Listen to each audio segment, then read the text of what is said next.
Hi, this is Vicky with Learning Home Volunteers, and welcome back to our session on sports. This week, we have so many more sports to explore. We're going to use balloons to work on tennis, volleyball, and more. We have a great listening game, great for one and all. And then we've snuck in a little bit of art and some color matching too. So let's get started. Well, this is activity number 5, and activity number 5 is balloon games.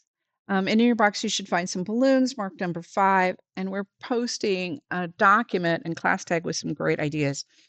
Now, I want to remind you, balloons, if ingested, can cause choking. So we want to make sure that the children do not put these in their mouth.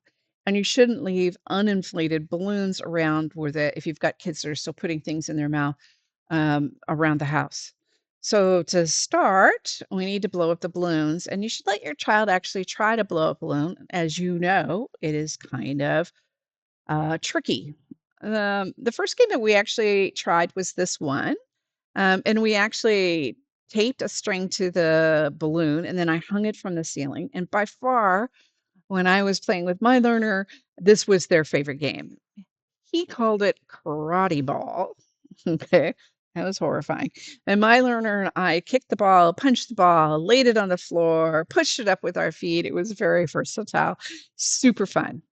My second favorite game was Touch the Balloon. We basically tried to keep it in the air as long as possible, and we counted the number of times we hit the balloon before it fell to the floor.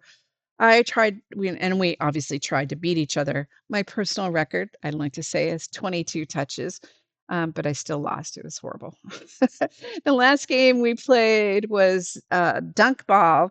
We passed the balloon and tried to keep it in the air so that they could dunk it into a bag. We used an IKEA bag, as you could see.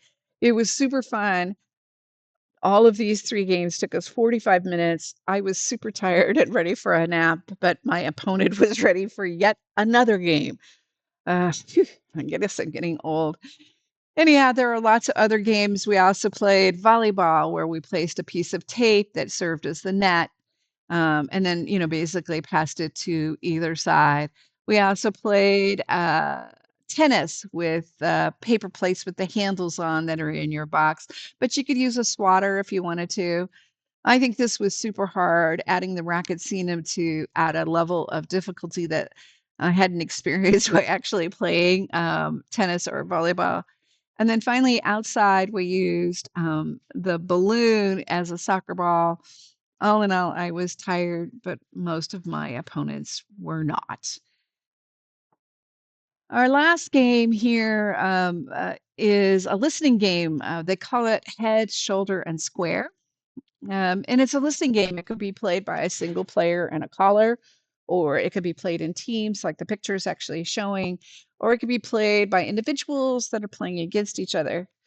At its core, it's a listening game. The caller calls out either head or shoulders or maybe another body part or square. And the green square that's in your box is the idea is that they grab it up as quickly as possible when they hit square.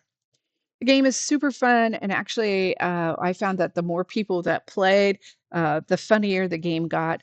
So maybe it's a great game for a family gathering.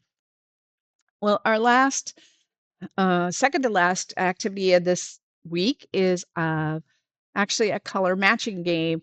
And in your box, you're going to find a printed sheet, which is number 7. It kind of looks like this. There are pictures of balls, which are in a separate color. And then there are dots on the other side, which match colors. The idea is, like the baseball has red webbing here, and we want to find the dot on this side that matches. And you can help your little learner by adding some language. You can describe the shape of the item that you want them to match. So this is a perfect circle, and it has red stitching on it, and it's perfectly round. Any other attributes that are special about that ball. This conversation will add to your child's list of attributes in the context, but the idea is that they're supposed to connect it to the red dot here by drawing a line. Our last activity for this week is activity number 8, bouncy ball art. In your box, you're gonna find some paint, some folded butcher paper, and a little bouncy ball. Now, this is an activity that definitely needs to be done outside. Now, all the paint that we sent you is washable. I put my paint on a paper plate and then brought it outdoors with my ball. And since our paint is all washable, when you're done bouncing the ball, making paint marks everywhere, a little soapy water um, on the sidewalk or driveway, it'll definitely come off. So I put the paper on the ground and I used a couple of boards to keep it from blowing away. And as we are working with the paint is really, our ball is really our brush. So I brought a container of water to rinse the ball after strokes, and I have to tell you, the things that came up was really fun. We got some from actually rolling the ball. We got some from just smashing the ball. Uh, we did all of that. I think you could see here the ones that are these like marks like this is actually from bouncing the ball. These other ones are from rolling it. It was great fun, and I hope you have a good time with it too. Well, that's all for this week. I'll talk to you next week.